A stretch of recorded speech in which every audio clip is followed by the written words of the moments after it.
9장을 보겠습니다. 그래서 저희가 좀 큰 이슈가 될 만한 것들은 이제 한 시간에 걸쳐서 살펴보고 큰 이슈가 없는 장들은 그냥 쭉 구절 읽으면서 넘어가도록 하겠습니다. 그래서 아마도 이제 저희가 7장, 8장도 그렇게 봤는데 9장, 10장도 이렇게 한 시간에 한 장씩 큰 이슈는 없어요. 그러니까 여기도 이슈가 있지만 이걸 자세히 보면은 계시록이 너무 길어지니까 지금도 대략 한 60번은 해야 되는데 지금 20번은 했거든요. 앞으로 3분의 1을 했고 한 40번 정도가 남았는데 이제 아주 큰 이슈가 아니면 한 장 전체를 한 시간에 좀 빠르게 보고 넘어가는 것으로 하겠습니다. 그래서 9장 그렇게 보고 10장도 보고 그 다음에 이제 짐승에 관해서 11장에 나오는 두 번에 걸쳐서 보고 그 다음엔 이제 환란 두 증인. 앞에 우리가 환란 증인을 봤잖아요. 실장에서. 이제 환란에서 나오는 특출난 두 명의 증인이 나오죠. 그래서 이 두 사람에 대해서 살펴보고 이렇게 큰 이슈들은 그런 식으로 보도록 하겠습니다. 9장 1절에 보시면 다섯째 천사가 나팔을 불기에 내가 보니 별 하나가 하늘로부터 땅으로 떨어졌는데 그가 바닥 없는 구덩이의 열쇠를 받았더라. 그래서 별 하나가 하늘로부터 땅으로 떨어졌는데 그가 바닥 없는 구덩이의 열쇠를 받았더라. 이렇게 이야기를 하고 있죠. 그래서 여기서 말하는 별은 천사일 것입니다. 아마도. 그러니까 성경에 보면 천사가 별은 아니에요. 구분이 됩니다. 근데 간혹 가다가 천사를 별이라고 부르는 경우들이 있습니다. 예를 들면 예수님께서 탄생하실 때도 별이 이 동방의 현자들을 인도에 갔잖아요. 근데 별이 나중엔 예수님께서 계신 곳에 집 위에 머물러 있었잖아요. 그거는 실제적인 별이 아닐 가능성이 크겠죠. 별이 집 위에 머물러 있지는 않거든요. 어느 집 위에 머물러 있으면 그 근처 집도 다 포함이잖아요. 별이라는 게 엄청 크기 때문에 달이 뜨면은 달이 우리 집 위에 머물러 있네 이렇게 얘기할 수도 있지만 우리 집 위에만 머물러 있는 건 아니죠. 우리 동네 전체에 다 머물러 있겠죠. 워낙 크니까. 근데 그 마태복음 보면은 복음서를 보면은 별이 주님께서 계신 집 위에 머물러 있었어요. 그리고 그거를 보고 아, 저 집이다 딱 알 수 있었거든요. 사람들이. 그래서 거기서 나온 별은 진짜 별이 아니라 천사일 가능성이 높다는 거죠. 그러니까 천사를 별이라고 이렇게 부르는 경우들이 있는데 그럼 헷갈려서 어떻게 하냐. 이게 진짜 별인지 천사인지. 문맥을 보면 다 알 수 있어요. 별이라고 해놓고 별 하나가 하늘로부터 땅으로 떨어졌어요. 그런데 바닥 없는 구덩이에 열쇠를 가지고 있대요. 별에 열쇠가 박혀 있다는 게 아니라 천사입니다. 문맥을 보면 이거는 인격체예요. 진짜 별이 아니라 이름을 그냥 그렇게 별이라고 부르고 있다는 거죠. 근데 여기서 이제 열쇠라는 단어에 주목해 볼 만합니다. 그러니까 저희가 문자적으로 성경을 기본적으로 해석하지만 별이라고 해서 문자적으로 해석하니까 진짜 별이다 이렇게 보지는 않고 문맥을 본다는 겁니다. 문자적 해석이라는 건 이제 문맥을 살펴보는 해석이라는 게 전제가 돼 있는 거예요. 그래서 별이라고 부르지만 문맥상 이것은 실제 별은 아닐 수밖에 없다는 거죠. 열쇠를 가지고 있기 때문에 또 그라고 부르고 있고, 그래서 열쇠를 가지고 있는데 이제 열쇠라는 표현에 우리가 좀 주목해 볼 만하죠. 성경에 보면 욥기 38장 17절 같은데도 지옥에는 문들이 있다고 분명히 말씀하고 있어요. 그 마태복음 16장 18절에선 지옥에 대문들이 있다 이렇게 말씀하고 있거든요. 욥기에는 도어라고 표현하고 있고 이제 마태복음에서는 게이트라고 표현하고 있습니다. 게이트가 일반적으로 좀 더 큰 대문이에요. 그렇죠. 놀이공원의 문은 도어라고 안 부르죠. 게이트라고 부르죠. 큰 대문이에요. 지옥에는 이렇게 큰 게이트도 있고 대문, 문도 있습니다. 도어. 그렇죠. 그리고 요나서 2장 1절부터 6절을 보면 이 빗장들이 있어요. 바즈, 빗장들. 그러니까 대문에 빗장으로 질러 놓잖아요. 이렇게 빗장들도 있습니다. 그래서 예수님께서는 열쇠를 가지고 계시다고 요한계시록 1장 18절에 말씀을 하셨습니다. 그래서 주님께서는 이 열쇠를 이 천사에게 주셔서 어둠의 군대가 이제 풀려나게 되는 장면이 이 9장에서 나옵니다. 9장에서는 어둠의 군대가 이제 풀려나게 돼요. 그 지옥의 이 열쇠를 주님께서 천사에게 주셔서 천사가 하늘로부터 땅으로 떨어졌어요. 천사는 지금 하늘에서 하나님을 섬기고 있다가 임무를 부여받고 땅으로 떨어져서 무엇을 했냐? 이제 교회는 예수님을 믿는 사람들은 들림받아 올라간 상태잖아요. 그래서 지옥의 문을 열어버린 거예요. 그래서 지옥의 군대가 이제 쏟아져 나오게 됩니다. 그러니까 대환란은 정말 지옥과 같은 곳이 될 거예요. 왜냐하면 지옥의 세력들이 쏟아져 나오기 때문에 군대만 나오는 게 아니에요. 이 군대의 인도자도 함께 나오게 됩니다. 이 9장에 나와요. 바닥 없는 구덩이라는 표현이 나옵니다. bottomless fish죠. 바닥 없는 구덩이. 그래서 민수기 16장 30절을 보시면 이 지옥은 구덩이라는 걸 볼 수가 있어요. 기본적으로. 근데 이제 바닥이 없을 굉장히 깊어요. 근데 단순히 깊은 걸 바닥 없는 구덩이다 이렇게 표현한 것만은 아니고 이 지옥에 보면은 이제 그 지구 중심부에 있는데 이 바텀리스 핏은 우리가 정확히 알 수는 없지만 아무래도 지구 중심부에 핵이 있잖아요. 그 안에 지옥이 있을 것으로 이제 추정이 됩니다. 성경을 보면. 그런데 그 핵과 그다음 뭐죠? 그 핵과 지질층이 있잖아요. 그 사이에 공간이 있을 것으로 추정이 돼요. 성경을 보면. 근데 거기가 둥그렇게 계속 이 지구가 구형이니까 계속 떨어지다 보면은 바닥 없는 구덩이, 끝없이 이어지는 구덩이 된다는 거죠. 그러니까 지구가 평평하다면 평평하다고 믿는 분들도 있는데 킹제명령시에도 있어요. 저는 그런 분들을 비난하고자 하는 건 아닙니다. 그런데 평평하다면 바닥 없는 구덩이라는 게 있을 수가 없겠죠. 근데 구형이기 때문에 바닥 없는 구덩이가 있을 수가 있겠죠. 구형에서 중간에 빈 공간이 있으면 끝없이 떨어지는 거예요, 거기는. 그렇죠?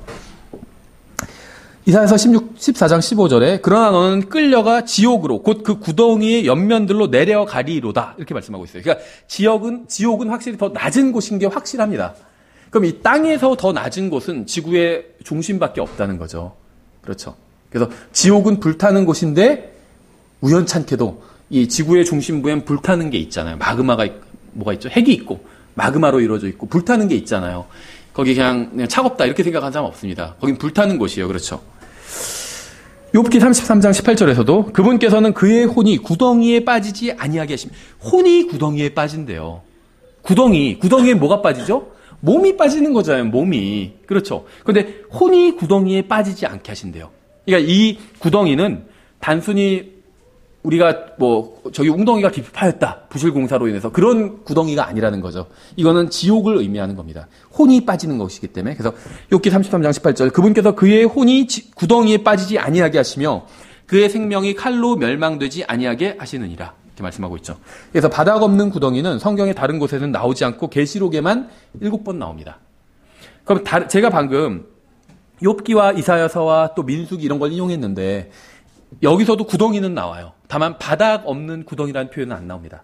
바닥 없는이라는 이 표현은 계시록에서만 7번 나오는 표현이라고 보시면 되고 2절에 그가 바닥 없는 구덩이를 여니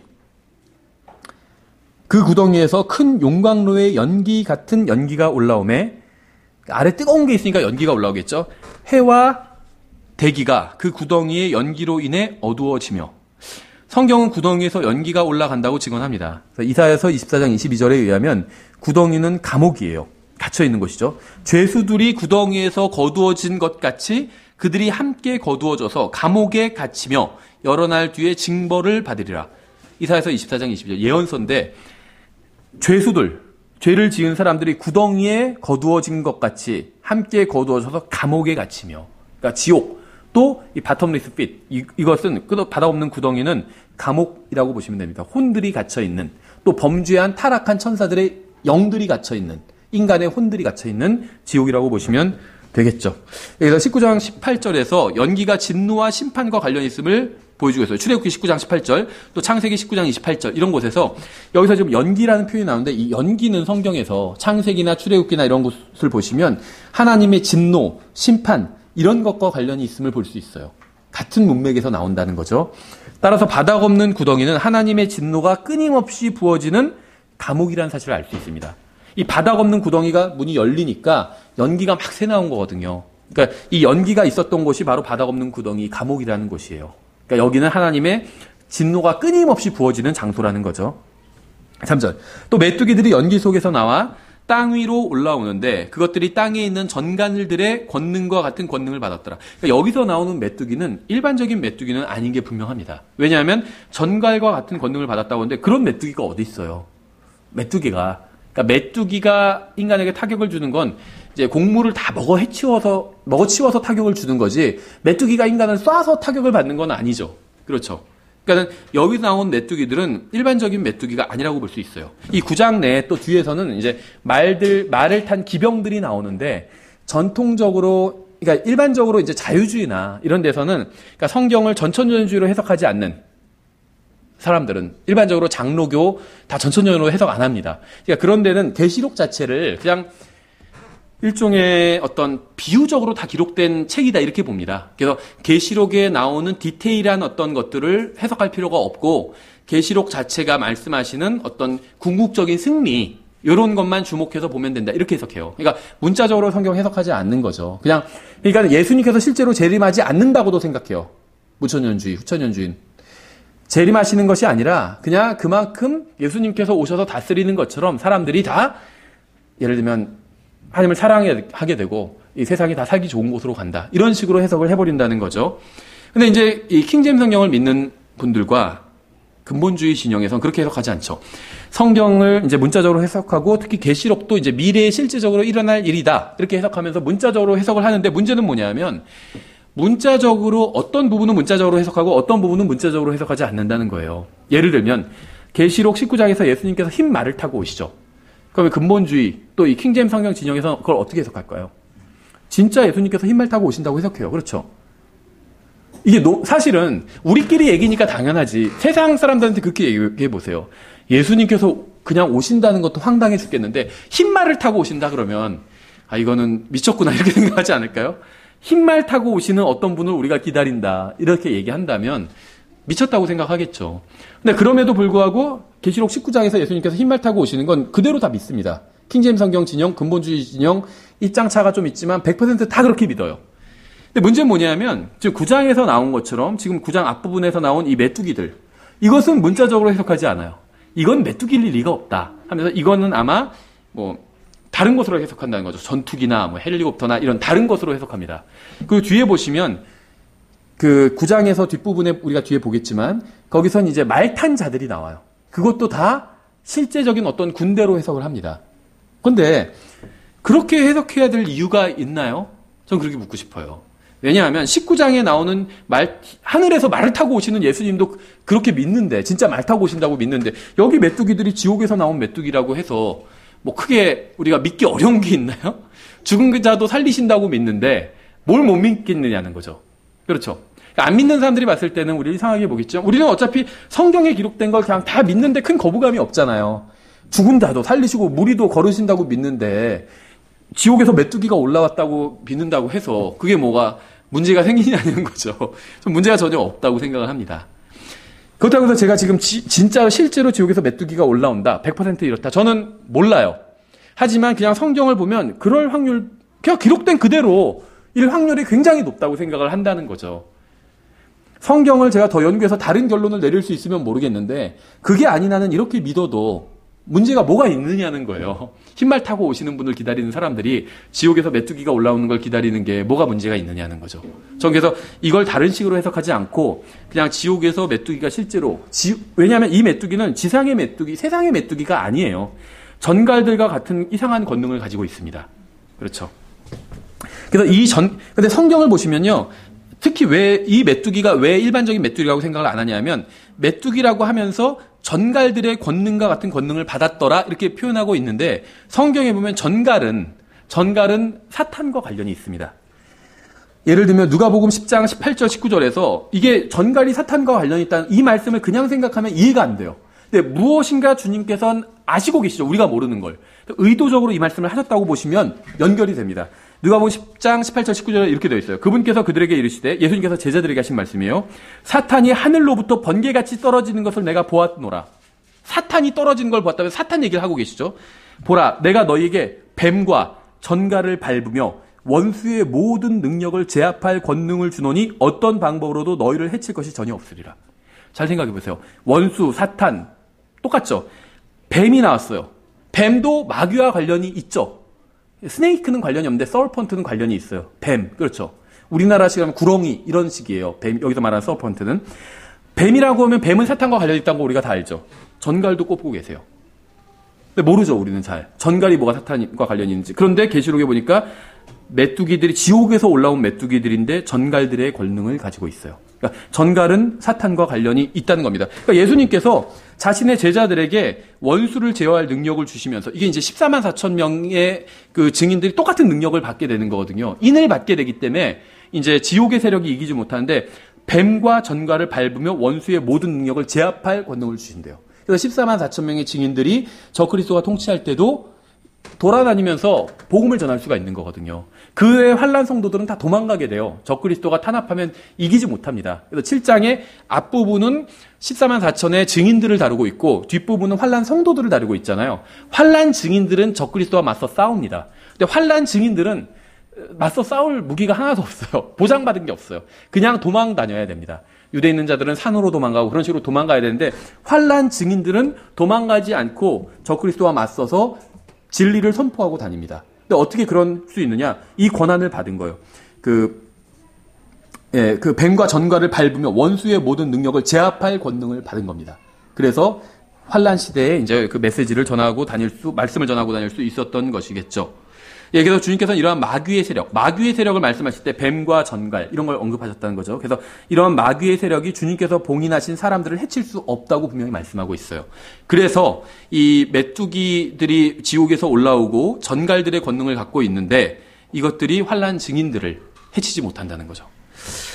4절에 또 그것들은 땅의 풀이나 푸른 것이나 나무는 하나도 해하지 말고 오직 이마 안에 하나님의 인이 없는 그 사람들만 해야 한다는 명령을 받았더라. 또 그것들은 그들을 죽이지 말고 그들에게 5달 동안 고통을 주라는 명령을 받았는데 그것들이 주는 고통은 마치 전갈이 사람을 쏠 때 주는 고통과 같더라. 그 날들에는 사람들이 죽음을 구하여도 그것을 찾지 못하겠고 죽기를 바라나 죽음이 그들을 피하리로다. 생각해보세요. 메뚜기들이 때로 등장을 하는데 이것들이 전갈과 같은 권능을 가지고 있어요. 그러니까 전갈이 사람을 죽일 수 있나요? 종류에 따라서 죽일 수 있는 것도 있지만 죽일 수 없는 것도 있어요. 그렇죠? 전갈의 독이 사람을 죽여서 사람이 좀 더 너무 큰 경우들이 있죠. 근데 전갈을 잘못 밟아서 이제 쇼크사로 죽은 사람들도 있다는 기록도 봤어요. 그러니까는 사람을 완전히 죽이는 건 아니고 정말 죽을 만큼의 고통을 주는 겁니다. 이것들이 올라와서. 그래서 사람이 죽음을 구하는데 죽지를 못해요. 근데 이제 9장에 보면 후반부에서 완전히 분위기가 또 전환됩니다. 그때는 살고자 해도 죽게 돼요. 근데 여기서는 죽고자 해도 죽지를 못하는 거예요. 대환란 때는 극심한 고통으로 인해서 사람들이 죽기를 바라지만 죽음이 그들을 피하게 됩니다. 그러니까 생명과 죽음의 권능이 모두 주님의 손안에 달려 있어요. 사는 것도 마음대로 안 되지만 죽는 것도 마음대로 안 된다는 겁니다. 하나님께서 허락해 주시지 않으시면 인간은 단 하루도 살 수 없고 마음대로 죽을 수도 없다는 거예요. 이게 인간이죠. 그래서 전도서 8장 8절에서는 이것을 이런 식으로 표현하고 있죠. 영을 다스리는 권능이 있어 영을 머무르게 할 사람이 없고 죽는 날에 권능을 가진 사람도 없으며 그 전쟁에서는 면제받는 것도 없나니 사악함이 자기에게 넘겨진 자들을 건져내지 못하리로다. 영을 다스릴 권능이 없대요. 영이 떠난 몸은 죽은 것 같이 야고보서에서 그렇게 말씀하고 있잖아. 영이 없는 몸은 죽게 됩니다. 그런데 영을 다스리는 머무르게 하거나 떠나게 하거나 그럴 권능이 없다는 거예요. 그러니까 죽고자 해도 죽지 못한다는 겁니다. 그러니까 생명만 주님의 손안에 달려있는 게 아니라 죽음도 주님의 손안에 달려있어요. 주님께서 허락해 주시지 않으시면 죽을 수도 없다는 겁니다. 그래서 예수님의 신성을 강하게 입증하는 것 중 하나가 십자가에서 자신의 영을 스스로 내려놓는 권능을 보여주셨잖아요. 그렇죠. 내 영을 아버지 손에 맡기나이다. 자기가 스스로 그리고 바로 죽으셨거든요. 우리도 말로는 할 수 있죠. 내 영을 아버지 손에 맡기나이다. 살아있잖아요. 이게 할 수가 없다는 거예요. 말은 할 수 있는데 진짜로 제 영을 아버지 손에 맡길 수가 없어요. 드려야 되는데 드릴 수가 없어요. 그렇죠. 근데 예수님은 맡기나이다 하고 바로 고개를 떨구시고 돌아가셨거든요. 그러니까는 자신의 영을, 생명을, 삶과 죽음을 왔다 갔다 할 수 있는 권능을 가지고 계시다는 거죠. 예수님의 신성을 강하게 입증하는 거죠. 이 끔찍한 메뚜기들이 올라와서 사람들을 괴롭히는 동안 사람들은 스스로 죽기를 바라지만 그마저도 마음대로 하지 못하게 됩니다. 성경은 이날에 대해서 여러 번에 걸쳐서 예언을 했어요, 이미. 예레미야 8장 3절에서 이 악한 가족 중에서 남은 자들의 모든 나머지 사람들, 곧 내가 쫓아내어 머물게 한 모든 곳에서 남아있는 자들이 사는 것보다 죽는 것을 택하리라 만군의 주가 말하노라. 여기서 말하는 사람들은 이제 이스라엘 백성들이거든요. 배교한 이스라엘 사람들인데 사는 것보다 죽는 것을 택한대요. 근데 그게 마음대로 안 된다는 거예요. 그래서 대환란 때 고통받는 유대인들의 모형인 욥은 마귀에게 핍박을 받으면서 이렇게 진술을 했습니다. 이렇게 3장 20절에 어찌하여 그분께서 고통당하는 자에게 빚을 주셨으며 혼이 괴로운 자에게 생명을 주셨는가. 혼이 괴로운 사람한테 죽음을 주셔서 그냥 죽게 하셔야 되는데 계속 생명을 주시는 거예요. 살아있게 하시는 거예요. 이러한 자들은 죽기를 갈망하나 죽음이 오지 아니하므로 땅을 파고 죽음을 구하기를 숨긴 보물을 구하는 것보다 더하다가 무덤을 찾게 되면 심히 기뻐하고 즐거워하나니. 그러니까 고통이 너무 심해서 죽기를 바라는데 죽을 수가 없는 거예요. 그러니까 죽게 되니까 그때는 너무 기뻐한대요, 오히려. 그러니까 굉장히 역설적인 표현이죠. 7절에 그 메뚜기들의 모양은 전투를 위하여 예비한 말들 같고, 그러니까 이게 일반 메뚜기가 아니에요. 말들같이 생긴 메뚜기 보신 적 있어요? 말들 같대요. 그것들의 머리에는 금과 같은 관이 있는데, 메뚜기가 왕관 쓰고 있는 메뚜기 보신 적 있어요? 없어요. 그러니까 일반적인 메뚜기가 아니야.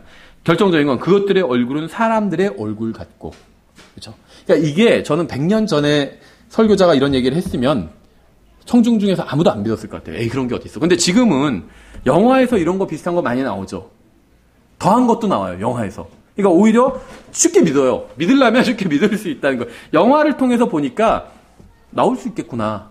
그렇지 않나요? 뭐 에얼리언이나 뭐 더한 영화들 많잖아요. 그럼 별 희한한 게 다 있는데 상상 속의 생물이긴 하지만 그런 걸 다 보니까 컴퓨터 그래픽으로 본 거지만 보니까 아, 이런 거 나올 수 있겠다 충분히 이렇게 생각할 것 같아요. 그렇지 않나요? 불가능하다 이렇게 생각은 안 할 것 같아요. 이들이 지금 머리에 금과 같은 관을 썼대요. 금은 아니에요. 금과 같은 관이래요. 우리는 왕관을 쓰죠. 이들은 지금 어떤 모조품을 쓰고 있는 겁니다. 그렇죠? 또한 이들의 얼굴은 사람들의 얼굴과 같다고 이야기하고 있어요. 얼마나 끔찍할까요? 이게 무서운 거예요. 어디서 사람의 얼굴을 보면 안 무서워요. 사람의 얼굴 같은 것을 보면 무섭거든요. 그렇죠? 8절 또 여자의 머리털 같은 머리털이 그것들에게 있으며 그것들의 이빨은 사자의 이빨 같더라. 메뚜기인데 얼굴은 사람 같은데 머리가 좀 짧으면 덜 무서울 텐데 머리가 길면 무서워요. 생각해보세요. 우리나라에서 무슨 전설의 고향 같은 거 보면 귀신들 머리가 길잖아요. 머리가 제 스타일, 헤어스타일 딱 이런 귀신 나타나면 무섭겠어요? 안 무섭지. 예. 네. 그러니까 이게 지금 지옥의 공포가 극대화된 게 지상으로 올라온 겁니다. 사람들이요, 미치지 않을 수가 없어요. 아마도 정신과가 굉장히 더 크게 번창할 거라고 생각을 합니다. 그렇죠? 안 무섭겠어요? 여자의 머리털 같은 머리털 가지고 있다고 하는데 아마도 길이가 길 겁니다. 고린도전서 11장 14절 15절이나 요한복음 12장 3절을 보면 이제 여자의 머리는 다 긴 것으로 나옵니다. 요엘에는 마지막 때에 이스라엘을 파괴시킬 민족에 관해서 비슷한 예언을 하고 있어요. 요엘서 1장 6절 7절에 한 민족이 내 땅에 올라왔는데 그들은 강하고 수없이 많으며 그들의 이는 사자의 이빨 같고 또 그가 큰 사자의 어금니를 가졌도다. 그가 내 포도나무를 피폐하게 하였으며 내 포도나무는 이스라엘 말하는 거죠. 하나님께서 내 무화과 나무의 껍질을 벗기되 깨끗이 벗겨내었으므로 그것의 가지들이 하얗게 되었도다. 그래서 이게 같은 대상을 말하는 건지 아니면 이거는 다른 민족에 관한 말씀인지는 몰라요. 근데 비슷한 말씀이 있다는 겁니다. 9절 또 철 흉갑 같은 흉갑이 그것들에게 있으며 그것들의 날개 소리는 전투하려고 달려가는 많은 말들의 병거 소리와 같고 또 전갈과 같은 꼬리가 그것들에게 있으며 그것들의 꼬리에 쏘는 침이 있었는데 그것들의 권능은 사람들을 5달 동안 해야 하는 것이더라. 그래서 이 메뚜기 떼가 올라와서 5달 동안 사람들을 아주 극렬하게 괴롭히게 됩니다. 그래서 이들에 의해서 인간들이 5달 동안 괴롭히게 당하게 되죠. 그래서 이 기간은 6월절부터 속죄일까지의 기간과 일치하는데 아마도 어떤 관계가 있지 않을까 이렇게 추측을 해볼 수는 있겠죠. 잘은 모르지만 11절 그것들을 다스리는 왕이 그들에게 있었는데 이 메뚜기 왕이 있었어요. 그는 바닥 없는 구덩이의 천사니라. 그의 이름은 히브리 말로는 아바돈이며 그리스 말로는 아폴리온이니라. 그래서 뭐 게임이나 뭐 여러 가지 이제 문학이나 영화에서 많이 등장하게 되는 이름이죠. 히브리어는 유대인의 언어고 성경에서 기본적으로 보시면 이 신약 성경이 기록될 당시에 이제 세상은 그리스 언어가 지배하고 있는 세상이라고 보시면 됩니다. 그래서 그리스인에게나 뭐 유대인에게나 하면 그거는 유대인에게나 이방인에게나 이런 식으로 의미를 갖는 거라고 보시면 돼요. 그래서 히브리어는 유대인들의 언어고 그리스어는 이방인들의 언어입니다. 하나님께서는 유대인과 이방인들 모두에게 경고하시기 위해서 인간에게 고통을 주는 자의 이름을 2가지 언어로 다 알려주고 계신 거라고 보시면 됩니다. 12절에 한 가지 화는 지나갔을 때 보라. 지금까지 지금 기록된 것도 황당한 일인데 이게 한 가지 화래요. 이게 지나갔대요. 이후에 2가지 화가 더 임하는도다. 6째 천사가 나팔을 불매. 지금 이 메뚜기 때는 5째 천사가 나팔을 부니까 나타났어요. 근데 이제 6째 천사가 나팔을 불매. 내가 들으니 하나님 앞에 있는 금 제단의 네 뿔에서 한 음성이 나서. 이렇게 말씀하고 있죠. 여기서 잠깐 이제 지금 저희가 중간까지 봤는데 계시록 9장에는 서로 다른 2 종류의 군대가 등장합니다. 이 2 군대를 좀 비교해 보면 이래요. 3절에 구덩이의 연기로부터 메뚜기 군대가 나오죠. 14절에 유프라테스 강에서 말 탄 자들의 군대가 나와요. 3절과 10절에 전갈들의 권능 같은 권능이 이들에게 있고 19절에는 뒤에 나오는 군대는 입과 꼬리의 권능이 있습니다. 입과 꼬리. 좀 다르죠. 그다음에 5절에는 앞부분의 메뚜기 군대는 죽이지는 말고 고통만 주라는 명령을 받았어요.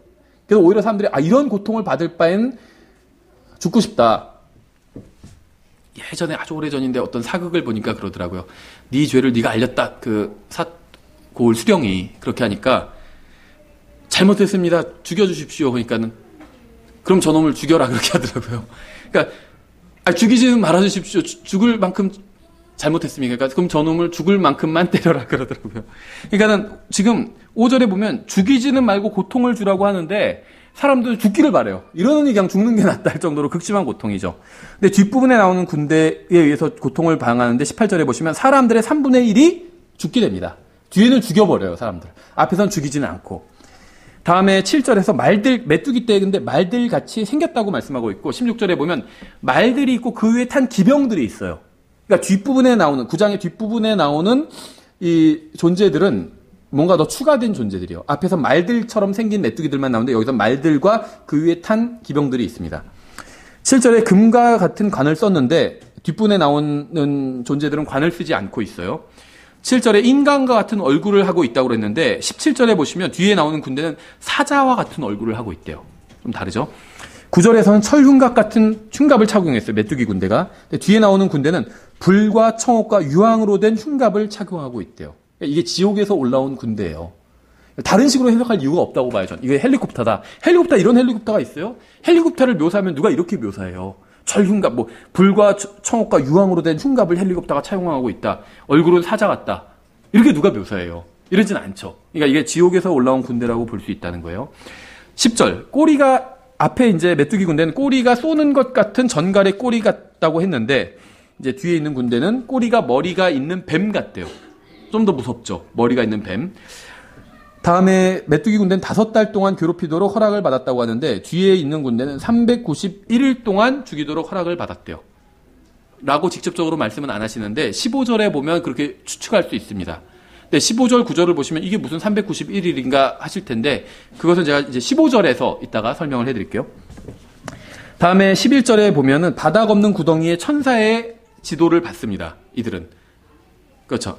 아폴리온의 인도를 받아요. 그 아폴리온이 대장이라는 거예요. 지도자라는 거예요. 그런데 이 뒷부분에 나오는 그 군대는 네 천사들의 지도를 받아요.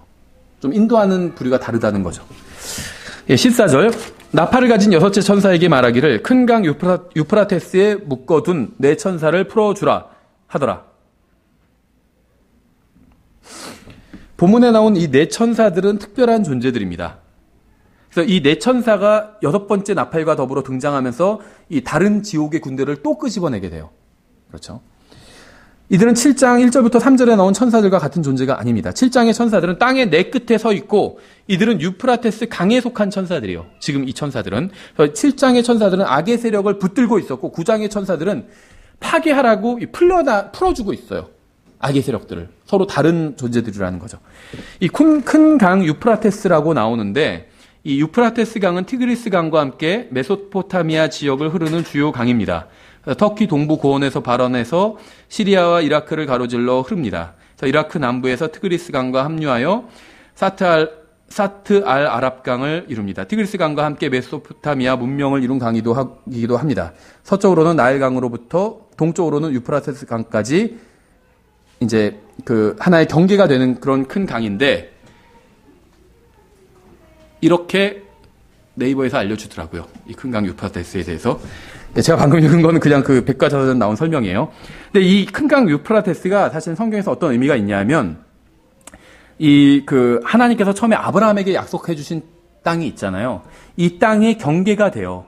이 유프라테스가 동쪽 경계가 되고 서쪽 경계는 나일이 됩니다.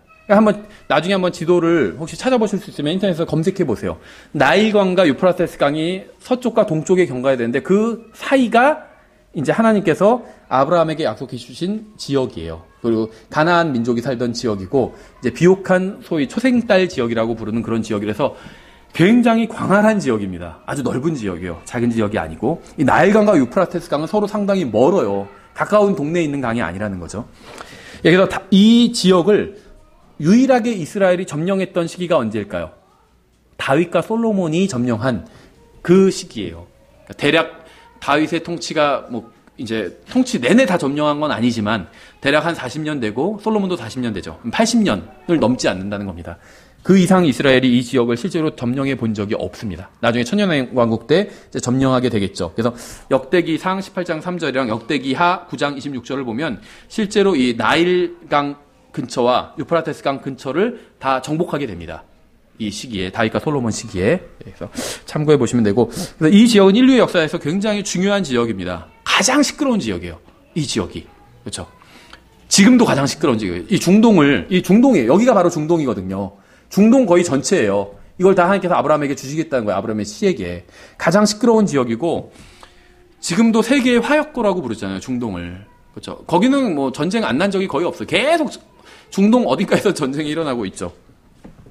인류의 첫 번째 살인사건이 아마 여기서 일어났을 거예요. 이 지역에 에덴 동산이 있었을 겁니다, 처음에. 그리고 가장 큰 반역, 이 시날 땅에서 이제 바벨탑 세운 것도 이 지역이에요.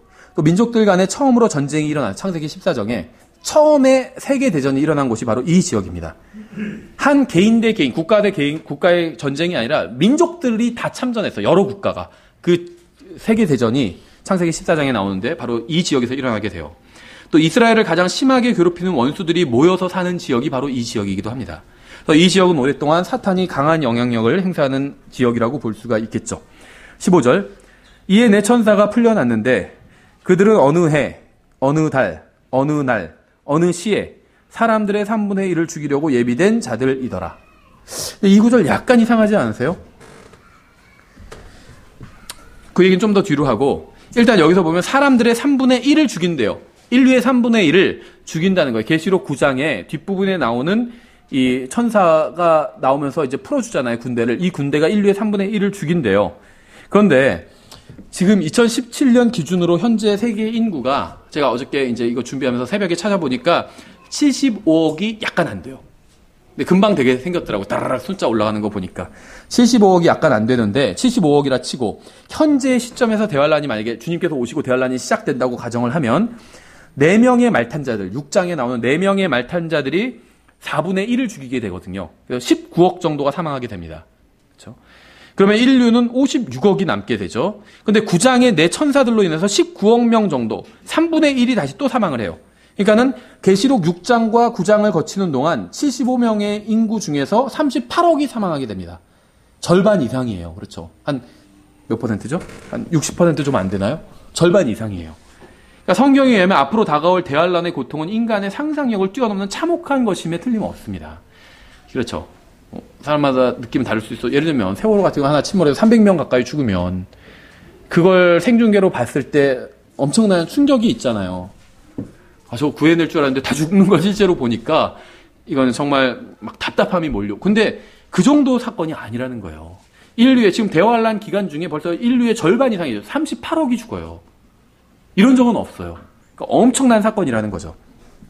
근데 여기서 이제 한 가지 표현이 좀 이상한데, 어느 해, 어느 달, 어느 날, 어느 시, 이게 무슨 말일까요? 한국말로 읽어봤을 때 잘 이해가 안 되더라고요, 이 표현이. 근데 이제 영어로 보시면 on, hour, and a day, and a month, and a year 이렇게 되어 있습니다. 그래서 요것을 이제 어를 그냥 어느 해, 어느 달 이렇게 번역할 수도 있겠죠. 그런데 이게 그냥 그렇게 번역하지 않고 하나의 해, 하나의 달, 하루, 한 시간 이렇게 번역할 수도 있겠죠. 그러니까 성경에서는요, 지금 제가 딱 기억 안 나는 이런 식으로 열거하는 경우들이 있어요. 근데 열거했을 때 요거를 다 더하면 하나의 기간이 되는 경우들이 있습니다. 나중에 영어 성경 보시는 분들 한번 찾아보세요. 열거를 하는데 요 기간을 더하면 성경에서 예언하고 있는 기간이 되는 경우들이 있어요. 그러니까 이걸 어떤 기간을 얘기하면서 하나하나 쪼개서 열거하는 경우가 있다는 거죠. 한 때와 두 때와 반 때 이렇게 얘기하죠. 3년 반을 그렇게 얘기하잖아요. 그럼 3년 반 이렇게 얘기하지 3개 반 이렇게 얘기하면 될 걸 한 때와 두 때와 반 때. 물론 우린 이유는 모르지만 무슨 특별한 목적을 가지고 그렇게 하나가 있고 두 개가 있고 반이 있습니다. 몇 개일까요? 이렇게 묻는 거예요. 그럼 3개 반이요. 이렇게 이해할 수 있죠. 그렇게 이해하면 돼요. 여기서도 1년, 한 달, 하루, 1시간 이렇게 얘기하고 있는 거예요. 그럼 다 더하면 391일 1시간이 됩니다. 요 기간 동안 두 번째 구장에서 등장한 군대가 사람들을 괴롭히게 된다는 거예요. 첫 번째 등장한 메뚜기 군대는 5달 동안 딱 150일 동안 그 사람들을 괴롭히게 해요. 성경의 한 달은 30일이에요. 31일 이런 게 아니라 30일입니다. 정확히. 우리가 앞에서 공부할 때 살펴봤어요. 그거는. 근데 뒤에 계시록 9장 뒤에서 나타나는 이 또 초자연적인 군대는 391일 1시간 동안 사람들을 괴롭힌다. 일단은 그렇게 보는 게 더 자연스럽지 않을까 이렇게 저는 생각을 합니다. 이걸 어느 날, 어느 해, 어느 달, 어느 시 이렇게 하면은 이게 무슨 말인지를 아시겠어요? 좀 모르겠어요. 저는 솔직히. 그래서 이거를 이렇게만 하지 않고 자, 이걸 다 더하면 391일 하루, 1시간 이렇게 돼요. 이게 더 맞는 해석이라고 생각이 듭니다. 이건 저만 해석이 아니라 이렇게 해석하시는 분들이 있어요. 예, 그래서 구덩이에서 올라온 메뚜기로 인해서 많은 사람들이 죽이려고 했지만 죽지 못했는데 이제는 많은 사람들이 죽임을 당하게 됩니다. 죽음을 피하려고 해도 죽게 돼요. 3분의 1이.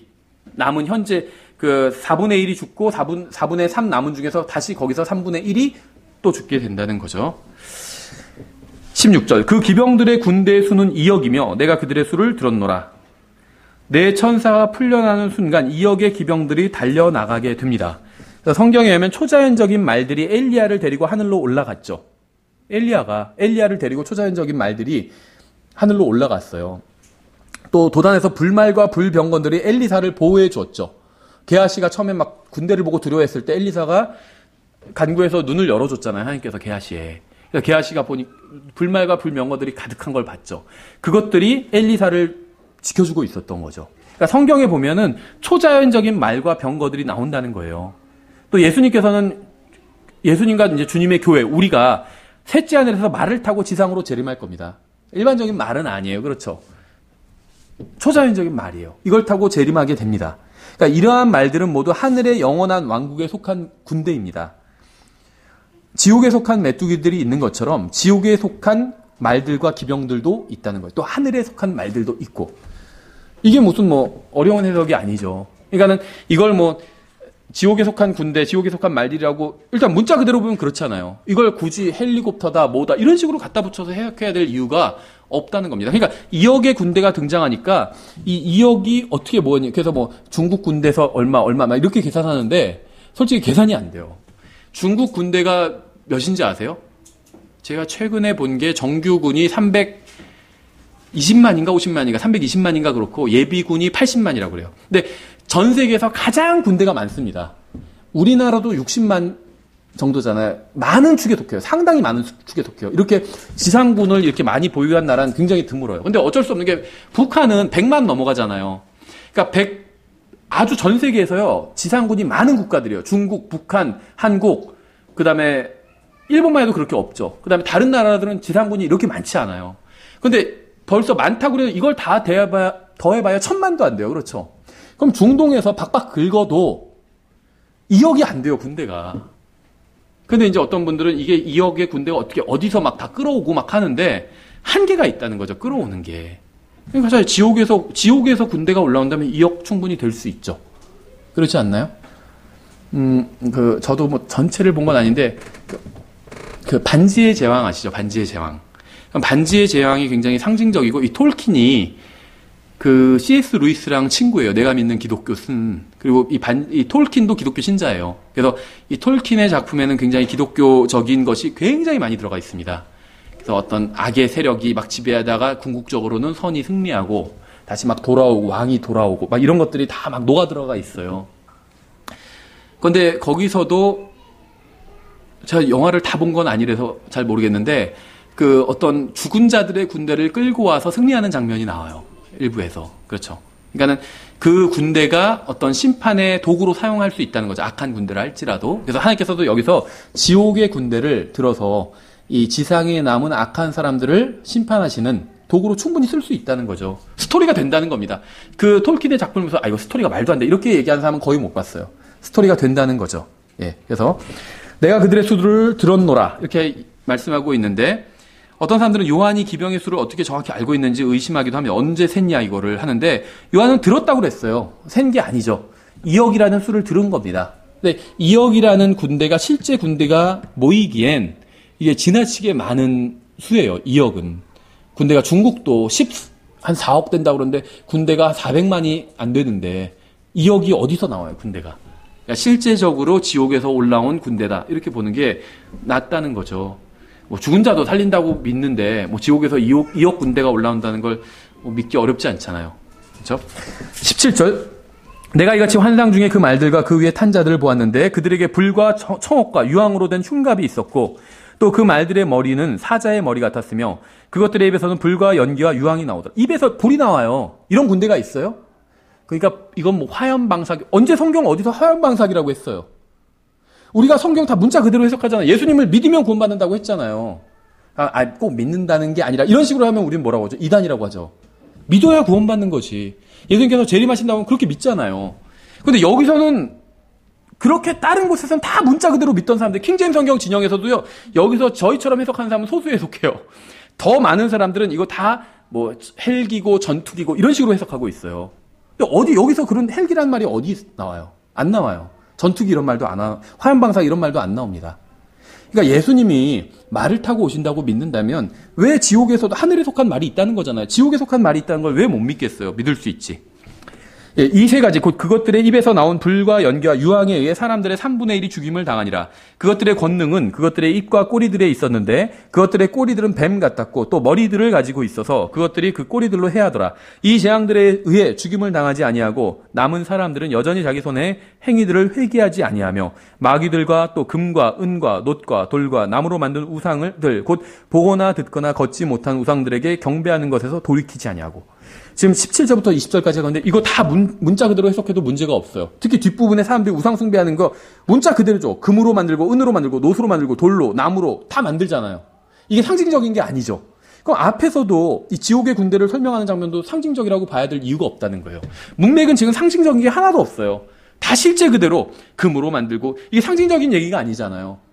금으로 만들잖아요, 진짜로. 돈 많은 사람은 금으로 만들어서 우상숭배하고 강한 사람은 돌이나 나무로 만들어서 우상숭배하는 거잖아요. 자기 형편껏 하잖아요, 우상숭배도. 그렇다는 거죠. 상징적인 게 아니라는 거죠. 노아의 때의 세상은 폭력이 난무했는데 마지막 때도 마찬가지입니다. 노아의 때도 인간의 상상은 악했고 마지막 때도 마찬가지죠. 마지막 때는 우상숭배와 마귀숭배가 노아의 때보다 훨씬 더 심해질 것이고 하나님께서는 노아의 때에 물로 세상을 심판하신 것처럼 다시 한번 자신의 분노를 구원받지 못한 죄인들에게 쏟아 부으실 겁니다. 소돔과 고모라는 주님 앞에서 극도로 사악한 죄인들이었어요. 그들의 대표적인 죄는 동성연애였죠. 그들이 불로 심판을 받았다면 지금 현재의 세상도 심판을 피할 수 없는 게 확실합니다. 이집트에서는 성도들을 핍박하고 노예들을 가혹하게 되었고 마법과 우상숭배가 극에 달했습니다. 그래서 국가적으로 주님의 심판을 받았죠, 이집트가. 주님께서는 다시 한번 그러한 심판을 전 세계적으로 행하실 겁니다.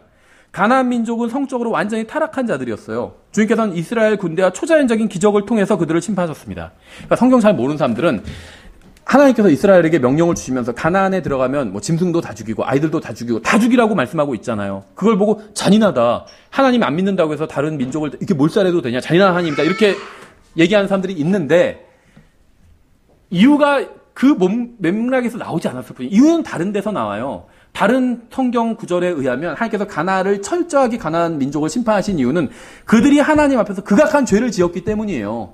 그래서 그렇게 죽이신 겁니다. 이스라엘을 도구로 사용했을 뿐이에요. 나중에 이스라엘이 죄를 지었을 때 어떻게 하죠? 다른 민족을 또 들어서 바벨론 민족 들어서 심판하시잖아요.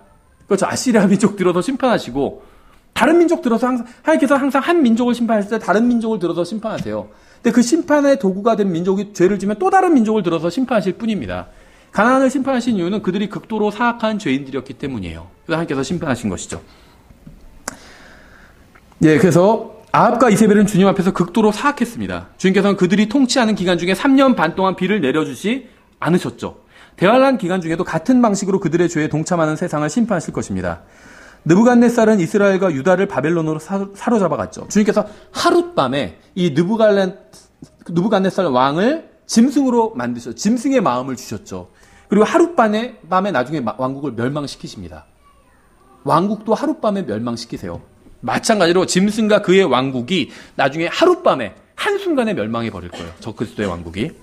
지금 열거한 이 시대의 사람들은 하나님의 아들께서 자신들의 죄값을 갚기 위해서 십자가 위에서 고통을 당하셨다는 복음을 한 번도 들어보지 못한 사람이에요. 그러니까 노아 시대나 이집트 사람들이나 무슨 이런 과거의 사람들이 복음을 한 번도 들어보지 못한 사람들이었다는 거예요.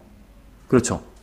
그들이 심판을 피할 수 없었다면 복음을 들어보고 회개할 기회도 충분히 가지고 있는 지금 이 현대의 사람들은 훨씬 더 강한 심판을 받을 수밖에 없겠죠. 기회가 훨씬 더 많잖아요. 지금 통신과 이런 게 발달했기 때문에 복음을 들어볼 기회가 훨씬 더 많이 있어요. 옛날에는 검색해 볼 때도 어디서 검색해요?